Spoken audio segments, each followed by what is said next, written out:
Hey, it's Dwayne Huggins here from UKSocaScene.com. Today we're going to interview one of the UK's hardest working DJs, in the sense of he's always out there promoting soca. Anything to do with soca, he's just on it. He's up to date, he's up front. It's Digga D. So how you doing, Digga D? I'm good, man. I'm good, D. How are you feeling? Yeah, not too bad, man. After a busy weekend, boy. I'm just kind of hyped for everything now. I can imagine, boy. I had to take a time out, man. Okay, man, let's just jump into it. Where does the name Digga D come from? Well, I kind of made up the name while I was in college. When I was back in my day, before I got into soca itself, I was more of an R&B and a hip hop head. Yeah, Lord behold. And then I saw other names that had Digga D, so what I did was trying to have an abbreviation. And then I started playing around with the words, and I came up with an acronym, as it were. And I put D's digging into girls, giving affection.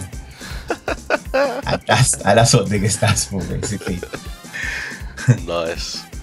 Nice. I'm sure not a lot of people know that, boy, but that's good to know now. Yeah. Fair enough. All right. Were you born into soca, or did you pick it up by yourself along the way as you got older?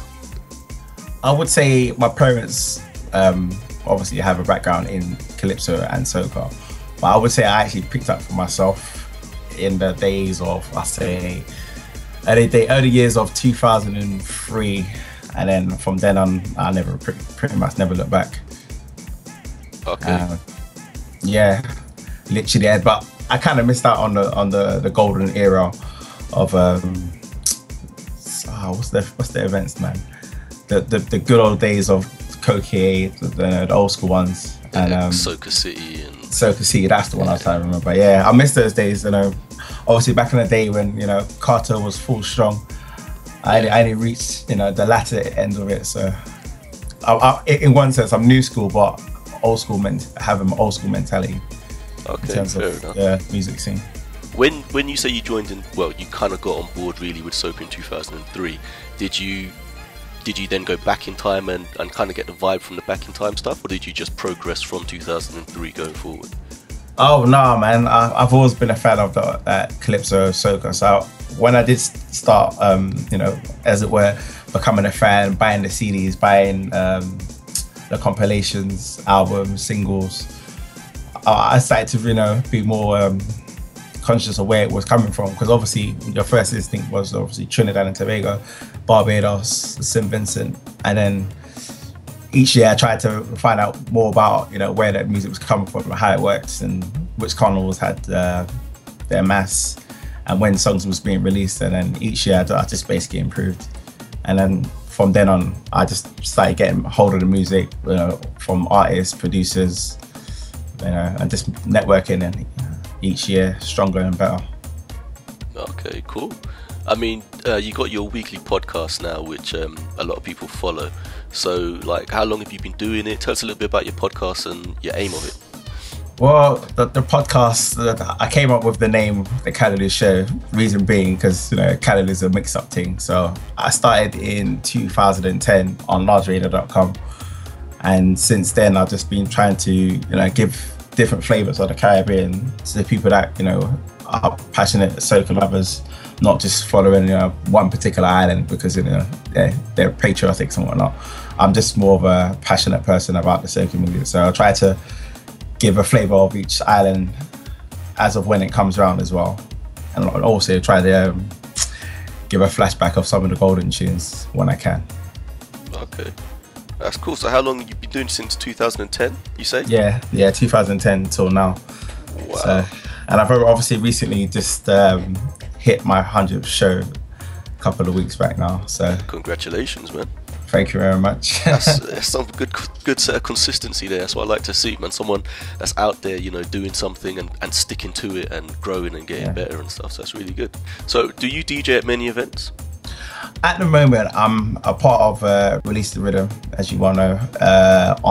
We used to do there every Thursday, but obviously Cork's Wine Bar unfortunately had to close down. So we've been kind of finding various different venues to replace the good old days of Soca City. Yeah. So we have our annual event, Red Eye, which is usually based on the bank holidays. So when that comes around, I get to play with that. So obviously I've seen you on the soca scene all over the place, not just in fets and stuff, but you're very present online and everything else, and obviously you got your weekly podcast. So what is your view of the UK soca scene as it is? I mean, from when I started to how it is now, I think it's blossomed beautifully. I mean, we had when I first started, I only knew two soca artists at the time. It was Chardonnay and Soca Johnny, and I said to them, well, eventually one day you'll be like battling against each other, for the crown heights, as it were.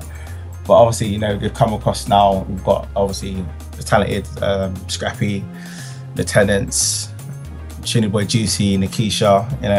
Each of them are pushing their way forward. And last year, I think, was one of the best years because we had a set of new artists coming through. First Class, another sister duo, obviously Little Music, took the Soca Monarch, Groovy and Power segment, so they're going in the right direction. Yeah.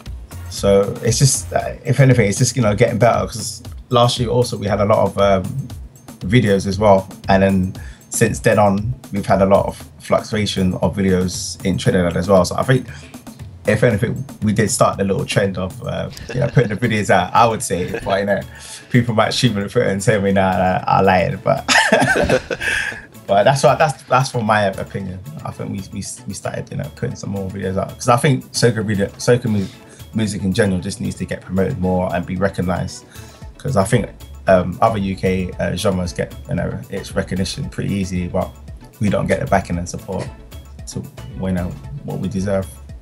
Okay, you raised some good points there.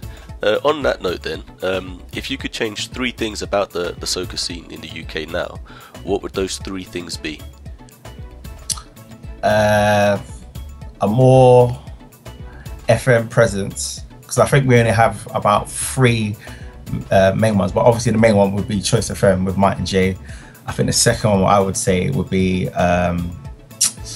QT2 Hype on Bang Radio, and then you've got Inner City as well. I think because what we used to have before was obviously Links Radio and Soca Tempo, and those were big radio stations at the time, and obviously we had a lot of radio DJs and presenters, and they were doing their thing on a regular basis, but then obviously it fell through, and I think that's what we're kind of missing still. So that's why I've been trying to promote my own show and keep it forward, to be honest. What other 2 things I would change? I would say more recognition of the actual artists. I think some artists don't get recognized enough for their their singles and talents they provide. And hopefully we can have some more live events with artists coming through, because I know it's hard times right now, but we seem to be getting back on our step.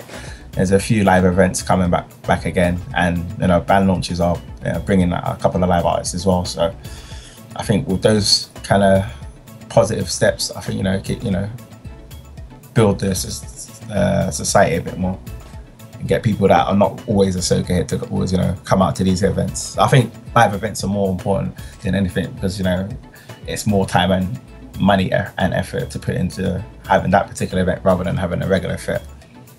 Yeah, I hear that. Okay, so with those points bear in mind, then do you think that there's a big future for soca in the UK? Over time, I think there will be. I just think things just need to be more consistent. I think over the years I've seen things chop and change constantly, and I look to other soca cities like Toronto who have their things, and one thing I can see is that they have things consistently and it grows eventually. So people always get to if they've messed up last year, they can get a chance to go this year because of the hype from last year. Yeah.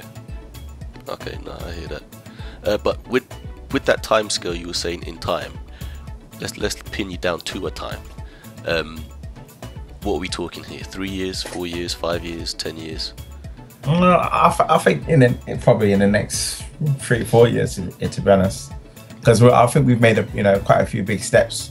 Having just like, for example, our first Soca Monarch, we've had it for like the last 2 years now, and I think just having that alone is a good stepping stone, as well as having obviously a UK road march, as it were, for Notting Hill. But I'm not too sure if they do it for the other carnivals across the UK, because I know Leeds is another big carnival on the bank holiday in Leeds.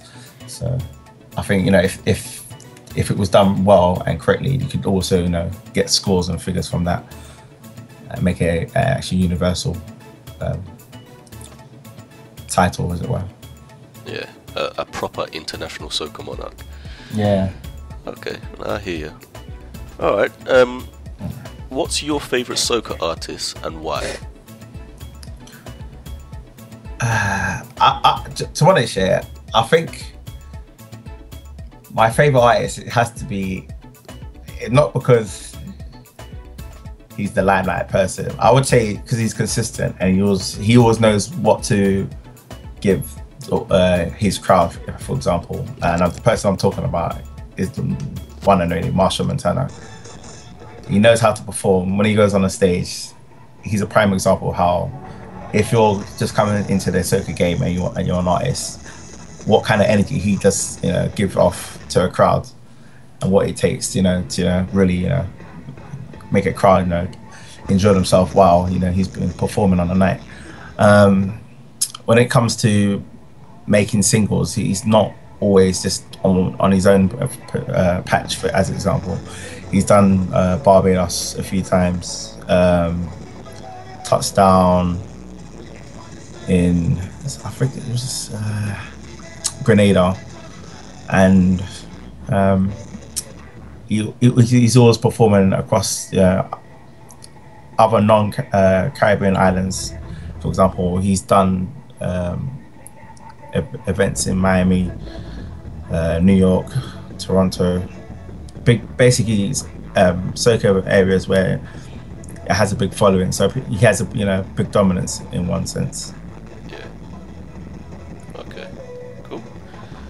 Who's your favourite Soca DJ and why?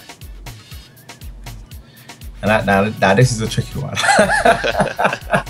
because I know a lot of DJs putting in their hard work, and because as much as I'm obviously a DJ myself and a radio presenter, I still like to be a fan at the same time. So I'm always going to be looking at the latest, obviously singles, DJ mixes, and see what the opposition have been doing, and try to improve on myself. It's going to be hard to just pick one though, because I know quite a few. I just want one, man. I think a pioneering DJ I would say is Dr. J, for the fact that he's like our very own Martin J, and he's been around for years, and he's such a pioneer to the genre itself. He was initially on Flow 95 in Toronto, and now he's been moved to G97.8, and basically anyone and everyone that's in Toronto pretty much locks onto that, and pretty much everyone that's outside of Toronto. So you've got to have your, obviously, the rest of the United States jamming, myself, a few other UK heads, Toronto, Japan, a couple of heads in Europe as well. He just has a good following and a good movement, and when he does his show, it's interactive, and he always tries to drop exclusives as well. Keeps you on your toes. Yeah, it's true, very true. Yeah. Okay, well, thank you, Mr. Digga D. I'm glad we got to know you a little bit more. Good luck in your podcast. I know that's going to be going from strength to strength, and we hope to see you in some more events around the UK, not only London, but definitely outside of London, because I think that's somewhere that we definitely, as Soca lovers, as Team Soca, outside London is something that we need to open up. Yeah, man. So it'd be good to have you on board. Yeah, it's been a pleasure though. It's been a pleasure, man. Okay. Well, chat to you later, man. Take it easy, B. Right, Alright, yeah.